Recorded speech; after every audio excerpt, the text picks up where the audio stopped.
Okay. Don't do it live though. No. Just in case I have to do it. I got 2 hours and 29 minutes.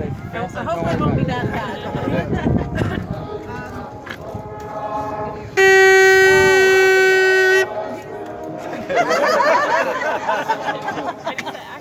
Alright.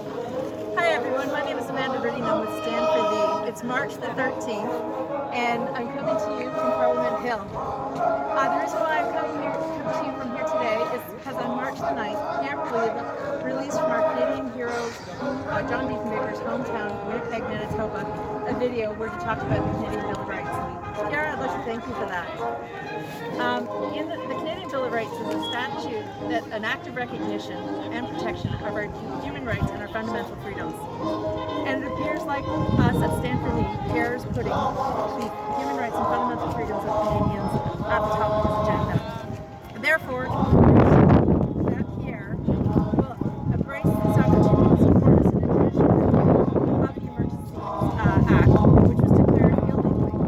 Now, there's 3 points from the Emergencies Act that I'm going to address directly as to why the Emergencies Act was illegally declared. I'm going to start by talking about the preamble, and I'm going to read it first. The preamble of the Emergencies Act reads as follows: and whereas the Governor and Council, in taking such special temporary measures, would be subject to the Canadian Charter of Rights and the Canadian Bill of Rights, and must have regard to international covenant and civil and political rights, particularly with respect to those fundamental rights that are not to be limited or abridged, even in a national emergency. Now, the big point here that everyone needs to understand in Canada, and that includes the politicians in Parliament Hill, is that Governor and Council is actually speaking to the entire federal cabinet. The Governor and Council is the entire federal cabinet. Only 3 cabinet ministers declared an emergency. It did not include the entire federal cabinet. That is a violation of this law, making this declaration illegal. Further, it is not to infringe or abridge the Canadian Bill of Rights, which it does. The moment it starts infringing human rights and fundamental freedoms, or abridging those human rights and fundamental freedoms, another violation has just occurred. I'm going to move forward.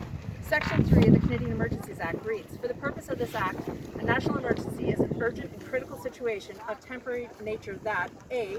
seriously endangers the lives, health, or safety of Canadians, and is of such proportions or nature as to exceed the capacity or authority of a province to deal with it, or b.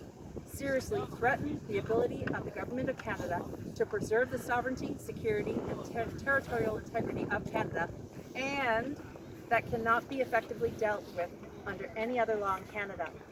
But to begin, for those who weren't here, I was here, and I was here pretty much the entire 3 weeks.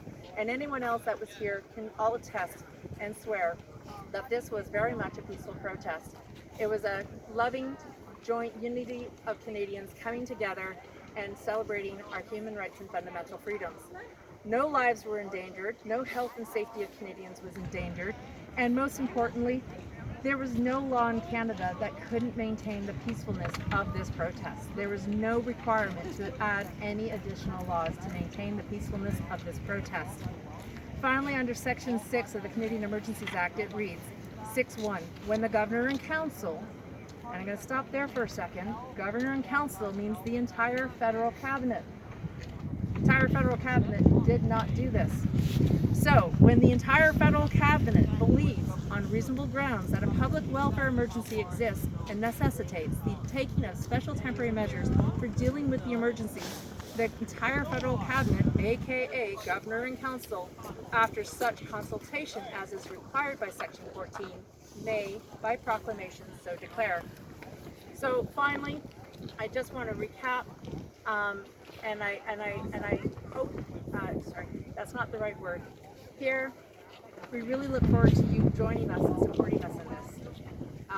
If you know, we're here together to work together, and as someone who has a fiduciary responsibility to the Canadians and as a potential future leader of our country, this is an opportunity to show once and for all that you're here to help protect our fundamental rights in Canada. Thank you.